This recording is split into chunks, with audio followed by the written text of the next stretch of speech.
The Prime Minister of Israel has just fired one of the senior members of his government following a ruling by Israel's left-wing Supreme Court that this politician could not serve as a minister. The question is this most recent ruling influenced by the new government's proposed judicial reforms that would in fact release Israel's court system from the iron grip of the left? Also, a new settlement established in Samaria was destroyed twice over the weekend, creating some tension in Israel's all-right government. I'm Josiah, and this is the Israel Guys.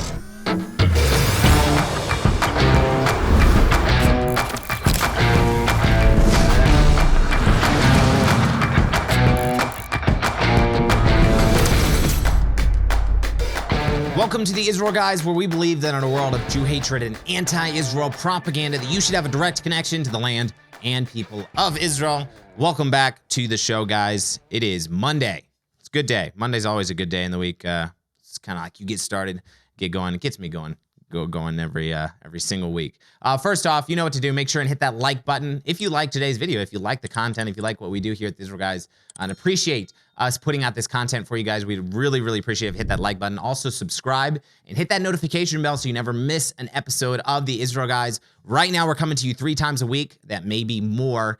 Stay tuned here at the Israel Guys, where we may be bringing more shows to the Israel Guys throughout the week. Hopefully here in the next couple of weeks. Also, if you share our videos with people you think are interested in this topic or interested in what's happening in Israel and learning more, learning the truth, to steer right through the fog of fake news that's constantly spewing hate and lies about Israel, then share our videos with friends. We'd love, very, very hoping to maximize our growth in 2023. Reach many more people throughout the world, and specifically our target audience is in the United States, because that's where we here at the Israel Guys, we are all Americans from the United States who are here supporting the nation of Israel. Also, this video is sponsored by Blessed by Israel. All right, Aryeh Deri, who is the head of the Shas party, religious party in the new right-wing government in Israel's, in Netanyahu's new government here in the Knesset, he has just yesterday, Prime Minister Benjamin Netanyahu fired the Shas chairman, Aryeh Deri, from his ministerial positions. He was the Minister of Interior and the Minister of Health, as well as being the basically the deputy prime minister under Benjamin Netanyahu. So like when Netanyahu had to step out for a day because he had a surgery, I think it was just like 2 weeks ago, he was the acting prime minister for the day. Basically, in case anything happens to the prime minister, he's the deputy prime minister. So he was just fired from these 2 positions because just last Wednesday, the Supreme Court ruled that Aryeh Deri may not serve as a minister in the current government following his conviction for tax offenses last year. I think it was in February of 2022. He was convicted for tax offenses. So where did this come from? Like, why is the Supreme Court just now ruling that he can't serve as a minister? Why didn't this happen before the elections? Why wasn't there a big fuss? We're going to talk all about that, kind of get into a little bit what's actually going on in the Supreme Court. But Wednesday's ruling, there were 10 justices that voted to disqualify Aryeh Deri, while one of the justices voted to allow him to continue serving as a minister. There was 11 justices in the Supreme Court. In the ruling by the Supreme Court, the justice stated that Deri's appointment as Interior and Health Minister cannot stand. Most of the panel's judges actually determined that this appointment was extremely unreasonable, and therefore the Prime Minister should fire the Aryeh Deri from his ministerial positions because of his criminal conviction for the tax offenses. I think there was one actually even before in 2015 or 16 as well. And he was the one last year, actually, the result of the criminal conviction from the tax offenses was him, Aryeh Deri confession, as he confessed to the tax offenses as part of a plea deal with the court. The court claimed that Aryeh Deri, as part of his plea deal, the court claimed that he would promise to retire from political life. But actually, even the Attorney General recently herself said that Deri never committed to retiring from politics and did not violate the plea deal in joining Netanyahu's new government and becoming a senior minister in Netanyahu's government, in this new right-wing majority coalition in the Knesset. So the court's claiming that he violated, he said, when they gave him the plea deal last year, from the criminal offenses that he violated by coming back and serving in the political field and becoming a minister. Doesn't seem that's actually the case. There's kind of a little bit of a back and forth. What really happened? Was it clear? Was it not clear? What did he actually say? But actually, also, just in December, the Supreme Court issued a ruling specifying that the ban on persons serving as ministers for 7 years, I guess there's a ban right now, if you're convicted of a criminal offense, that only applies to those serving active jail sentences. So Deri was handed a suspended jail sentence as part of his plea deal with the courts for this tax offense last February. And the law has been unclear on whether the 7-year ban applies to suspended sentences or just to those serving active jail sentences themselves. So the Knesset passed an amendment that specifies it only applies to those that are actually serving jail sentences, those convicted of criminal convictions. So therefore, freeing up Aryeh Deri to serve as a minister in Netanyahu's government. Now the Supreme Court is ruling that this is extremely unreasonable for him to be serving as a minister, therefore by forcing Netanyahu to fire him. The question I have kind of is this decision coming from the Supreme Court have anything to do with the government pushing forward these judicial reforms that would majorly affect the Supreme Court and harmed the left-wing iron grip that they now have on the Supreme Court, appointing themselves over and over again, self-appointing judges that have all been left-wing in Israel's history and up until today are all obviously left-wing. Is this kind of like a stab back at the right, saying that now Aryeh Deri is unqualified and he's not allowed to serve as a minister in the government? Also, there was we'll maybe talk about it a little bit more later, but there was another mass rally in Tel Aviv on Saturday, making it the third big rally, a large protest in the last 3 weeks, protesting the new government and protesting what they're claiming and the left is claiming. They're very, very mad, very adamant against it, is the end of democracy. We talked a lot about last week. Go back and watch my show, and also Luke and Joshua talked about what this really means, the judicial reforms would mean for the state of Israel. Is this the end of democracy, or is it actually increasing democracy? As we've seen, this is going to be a huge win for democracy in the court systems in Israel. It's a very weird court system right now. It does not at all reflect the democratic state of the state of Israel right now. So you can go back and watch that as well there. But just so you know, there are a lot of people in Israel protesting, a lot of left-wingers going out and rallying and protesting against what the government is trying to push through. And really, they're just mad at the government themselves, not just for the judicial reforms, but just for everything else that this new government represents, this right-wing government in Israel. So at the cabinet meeting yesterday, on Sunday, Netanyahu officially fired Aryeh Deri from his minister positions, the health minister and the interior minister.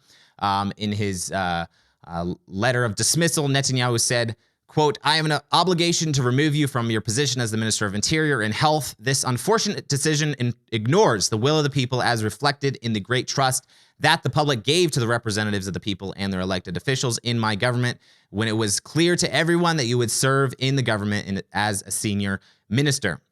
Netanyahu also said, he went on and said, "I intend to look for any legal way in which you can continue to contribute to the state of Israel with your many experiences and skills in accordance with the will of the people." So basically what Netanyahu is saying here is that this unfortunate decision ignores the will of the people, because he's saying that Aryeh Deri was elected in Israel's right-wing government when they knew that he would join Netanyahu's government as part of the majority coalition. They knew he was going to serve as a senior minister, and it didn't seem to affect the voters. Didn't think that, even though he was convicted on these tax offenses last year, they didn't think he was unfit to serve as a minister.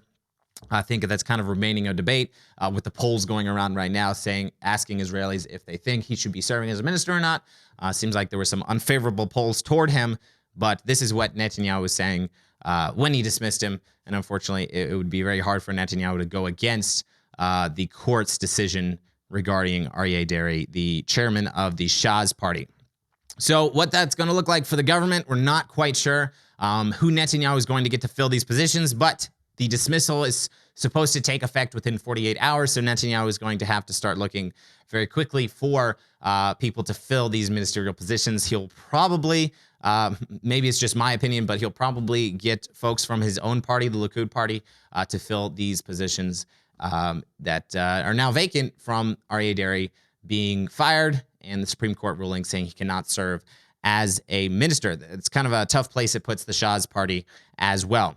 All right, guys, I'm going to talk about a new settlement that was destroyed this last week in just what second. But first, did you know that you can support these pioneers, the ones that their settlement just got destroyed, but who are settling right now in Judea and Samaria? Join the Heartland Challenge. Pick one item that you use on a regular basis and commit to only purchasing that item from Judea and Samaria. Now, if you're wondering how in the world can you purchase that item from Judea and Samaria all the way across the world in Israel, Blessed by Israel makes it super easy for you. Blessed by Israel is a company started by good friends of ours. They source incredible boutique products from small businesses located right here in Judea and Samaria and ship these products straight to your doorstep. We've partnered with Blessed by Israel to promote the Heartland Challenge, encouraging supporters of Israel all around the world to commit to only using certain products from Judea and Samaria. So whether it's olive oil, tea, soaps, ceramics, or maybe something else, Blessed by Israel is encouraging everyone to buy what you believe in. And then share the message with your community and friends. It's time to bless and build and invest in the heartland of Israel. Join the Heartland Challenge and start making a difference today. To find out more, go to blessedbuisrael.com. Again, that is blessedbuisrael.com to find out more. If you use the code INVEST at checkout, get $5 off your first order. Link is in the description below. All right, guys, so a new settlement that was just established in Samaria was destroyed twice over this weekend. Friday afternoon, came in and destroyed it. Also Sunday morning when the guys came back to try to reestablish, the police ended up kicking them out and arresting some of the guys there. So the settlement, the new settlement, you could call it, a new settlement called Or Chaim, which Or means light. The light of Chaim was established in Samaria near the Jewish town of Migdalim. Friday morning, early hours of Friday morning, maybe even actually overnight, they came in and started setting up structures there on a little hilltop next to the town of Migdalim. The name Or Chaim is in the settlement actually is in memory of the late Rabbi Chaim Druckman, who was the spiritual leader of the religious Zionism party. He just passed away not long ago, and so this new settlement was established in his memory. So the Israeli police forces showed up hours later, Friday afternoon, and began dismantling the newly established hilltop community in Samaria. Not just a couple hours after it was established, the police swooped in, destroyed the structures there, and kicked everybody else out, made arrests there with the settlers from there. The Jewish settlement activists erected several structures. I think actually what I know, and I've been to a lot of these new settlements that pop up, the first thing they established, and this kind of shows you their heart and the intentions of these Jewish guys going out and settling new places, the first thing they establish is a place of study for people to come in to study, to learn Bible, to pray there in the new community. That's their first priority, and it really shows the heart of these settlers coming in to establish the land of Israel. So this one, unfortunately, was demolished, and it's very interesting because first, this government is not very old. This new right-wing government who has been very, very vocal against the evictions of the previous government that was very left-wing, coming in and evicting settlers from many communities that they tried to start around Judea and Samaria. This right-wing government, especially these leaders, were very vocal protesting that. So what are we seeing here happening with this new right-wing government? They are evicting a new settlement. The Defense Civil Administration declared that the area was a closed military zone and ordered the immediate destruction of the structures. And actually, what happened there was activists on the scene who were viewing what was actually going on said that Arabs from the neighboring town came and attacked the outpost during the eviction, during the demolition, when the police were there pulling these Jewish guys out. Arabs came up and started assaulting the Jews, started throwing rocks, stones at the police officers and the Jewish guys who were being pulled out from this new community. It seems from this, the eyewitness report, it seems that the Israeli police were not stopping these Arabs from inhibiting what was going on and actually throwing stones at the Jewish guys and throwing stones at the police themselves. I'm sure they were acting in self-defense, but we're not being proactive in stopping these Arab rioters and demonstrators from coming in and disrupting this already disruptive scene there in Samaria. So what's interesting is both the national security minister, Itamar Ben-Gvir, and the minister in the civil administration, or in the defense ministry, Bezalel Smotrich. So both these guys are very, very pro-settlement. Both of them live inside of Judea and Samaria themselves.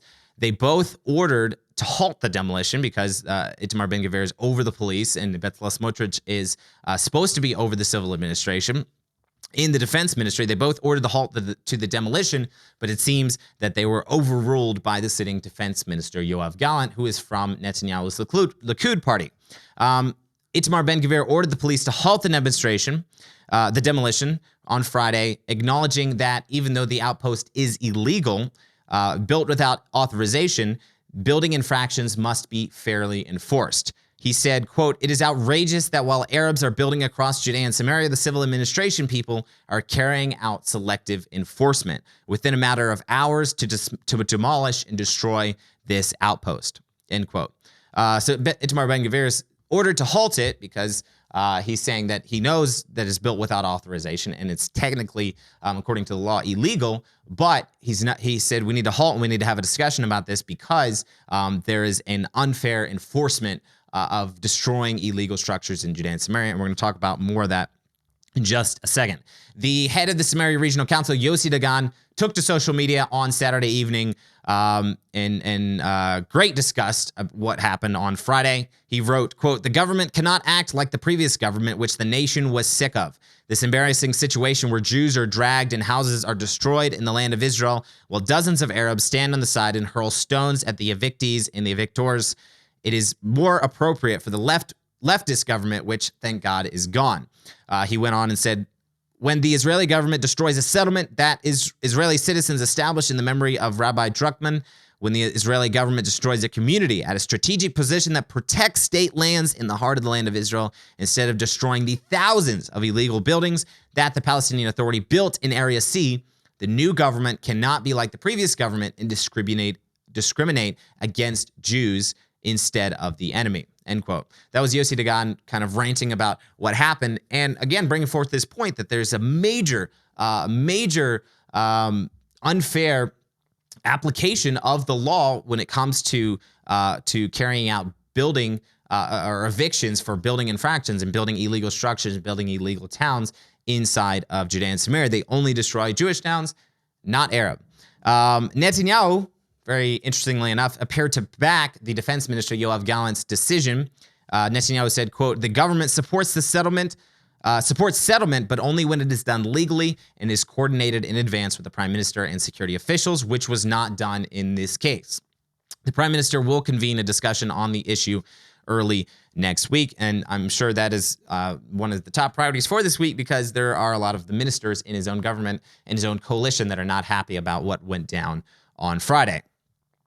So this happened Friday, even when they came in and destroyed and evicted all the guys originally.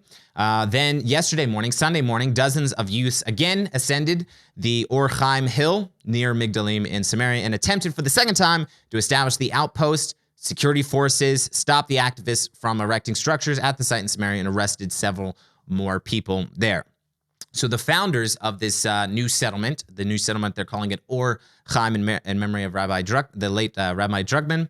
He said, the founders of the community said, quote, "We intend on continuing to take hold of the hilltop, even if we will be evicted again and again, even 100 times. The fight for Judea and Samaria is at its height, and we cannot give up even for a moment. We call on the whole nation of Israel to come and join us." So this is kind of what went down on Friday and yesterday.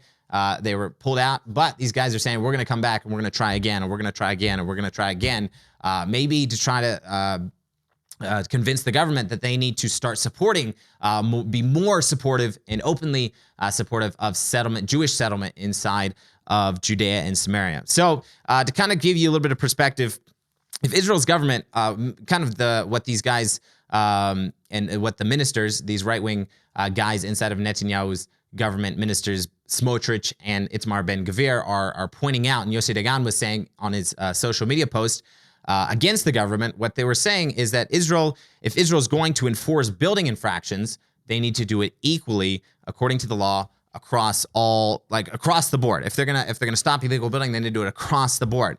Because right now the case is every time a Jewish structure or Jews build a structure inside of Judea and Samaria, inside of Area C, without permission, it is destroyed almost immediately.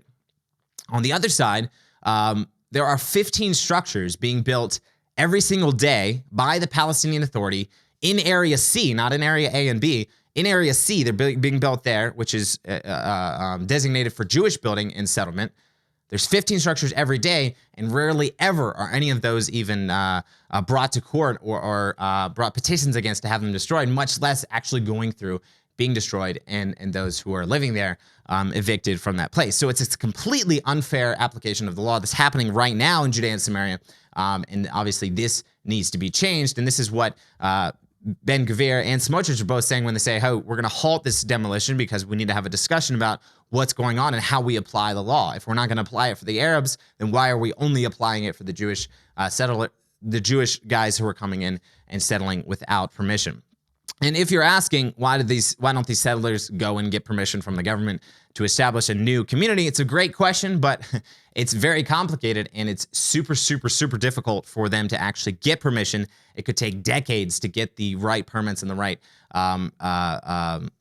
permissions to come in and establish a new community, new structures inside of Judea and Samaria, whereas all these Arabs are just going out and building. And unfortunately, if these guys had throughout Judea and Samaria, the settlement movement, if they had acted according to the law in every case and had not built illegal structures in the beginning, there would have been a Palestinian state in Judea and Samaria without a doubt 50 years ago. If they had not done what they're doing now and establishing new communities that were technically illegal, there would already be a Palestinian state inside of Judea and Samaria. And I think a better question we can ask ourselves, and I'm going to ask to the audience here, is why is it illegal for Jews to build inside of Judea and Samaria, build new communities in Israel? Judea and Samaria is a part of the land of Israel. God gave it to the Jewish people. Why is this illegal?